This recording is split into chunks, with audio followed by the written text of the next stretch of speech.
Alright, let's open the right page. WASP-76b, the Iron Rain planet.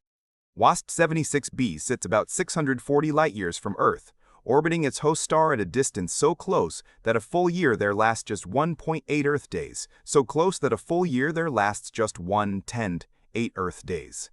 It's tidally locked, one face permanently baked under relentless starlight, the other sealed in cold, permanent darkness. The dayside reaches around 2,400 degrees Celsius, which is hot enough to vaporize iron directly off the surface. That vaporized iron doesn't stay on the dayside. Winds exceeding 18,000 kilometers per hour carry it across the terminator, the dividing line between day and night, toward the cooler night side, where the temperature drops enough for the vapor to condense back into liquid droplets. Then it falls.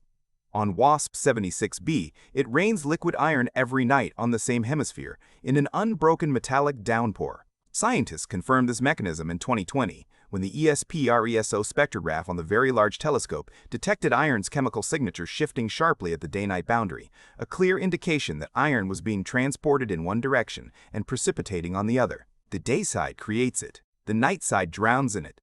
The cycle never stops because the planet never turns. TOI 1431b, the planet hotter than most stars. The rule in planetary science has always been simple. Planets are cooler than their host stars. It's the baseline assumption of every formation model, every atmospheric model, every habitability study. TOI 1431b doesn't follow the rule. Located about 490 light-years away in the constellation Buwitz, this gas giant orbits its star at such an extreme proximity that its dayside surface temperature reaches approximately 3,360 degrees Celsius. For comparison, the photosphere of our own sun, the visible surface, sits at about 5,500 degrees. TOI 1431b is nearly two-thirds as hot as the star it orbits, and considerably hotter than hundreds of thousands of known stars in the galaxy. At those temperatures, the concept of an atmosphere as we normally understand it breaks down completely. Molecules cannot hold together. Atoms are stripped of their electrons. What surrounds this planet isn't a cloud layer or a weather system. It's plasma. Scientists classify TOI 1431b in a category called ultra-hot Jupiters, but the term understates the reality. These aren't just very warm planets. They exist at the physical boundary between what we call a planet and what we call a star, in a regime where our standard models of atmospheric chemistry produce equations that don't converge. Kepler 16b, the real Tatooine. In 1977, George Lucas put two suns in the sky above Tatooine to signal one thing: you're not on Earth anymore. It was shorthand for alien. Two suns setting on a desert horizon was the most efficient visual statement a science fiction film could make. In September 2011, NASA's Kepler telescope confirmed that the universe had already been doing this for billions of years without any help from Hollywood. Kepler 16b is a Saturn-sized gas giant approximately 200 light-years from Earth. It orbits two stars simultaneously, one roughly 69% of the Sun's mass, the other about 20%. In a 229-day orbit that keeps it roughly the same distance from its stellar pair as Venus is from our Sun. From the surface of Kepler 16b, two suns would track across the sky, one larger and orange, one smaller and distinctly red. They would set at different times, creating a double twilight that lasts longer than a single sun sunset. Scientists found Kepler 16b using the transit method, watching for dips in a star's brightness as a planet passes in front. In this case, the light curve dipped at two separate intervals timed to two separate bodies. The planet was pulling on both stars simultaneously in a detectable gravitational dance. What made the discovery matter beyond the spectacle was the implication. If a gas giant can form stably in a circumbinary orbit, rocky planets with the right conditions might too. GJ1214b, the water world with no water as we know it. GJ1214b is Tudalit, 7 times wider than Earth and composed, by most scientific estimates, almost entirely of water. That sounds like something worth flying toward. It isn't. The planet orbits a red dwarf star 42 light-years away, and its surface temperature sits around 230 degrees Celsius. At those temperatures, combined with the pressures that exist beneath tens of thousands of kilometers of overlying water, pressures reaching millions of times greater than what exists at Earth's deepest ocean floor, water stops behaving in any way we recognize. Scientists have described the interior states as hot ice and superfluid water. The molecules are compressed so tightly, they maintain a rigid structure similar to a solid, despite temperatures that would vaporize them instantly at normal pressure. It works like squeezing a gas so hard it freezes. The pressure forces order onto matter that the temperature is simultaneously trying to destroy.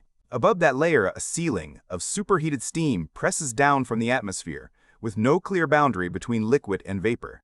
There's no ocean surface, no shoreline, no place where the water meets the air in any form you'd recognize. GJ1214b is a water world the way a pressurized industrial boiler is a bathtub. Technically the same substance, completely unrecognizable in practice. HAT-P7b, where it rains rubies and sapphires. The clouds on HAT-P7b aren't made of water vapor or frozen ammonia, they're made of corundum, the same mineral compound that forms rubies and sapphires on Earth, depending on trace impurities. Located about 1,040 light-years away in the constellation Cygnus, this gas giant is tidally locked with a dayside temperature of approximately 2,860 degrees Celsius, hot enough to vaporize rock and keep metal suspended in vapor form. On the cooler night side, the temperature drops enough for aluminum oxide, corundum, to condense out of the atmosphere and form clouds of microscopic gem particles drifting in the upper atmospheric layers. The enormous wind system that transfers heat from day to night periodically sweeps those clouds toward the dayside. As they cross the terminator and heat rises, the corundum particles can't hold together. They break into droplets and fall. At regular intervals in every atmospheric cycle, it rains gemstones on an alien world. Scientists detected this mechanism using the Kepler Space Telescope, monitoring HAT-P7b's brightness over thousands of hours as it orbited. The cloud movement across the planetary surface showed up as a rhythmic variation in reflected light, a wave moving across the disk. Working backward from the light curve, researchers identified what the wave was made of. Weather, it turned out, is just chemistry responding to temperature, and on HAT-P7b, that chemistry happens to produce precious stones. TRES-2b, the darkest world ever found. Albedo is the measure of how much light a surface reflects back.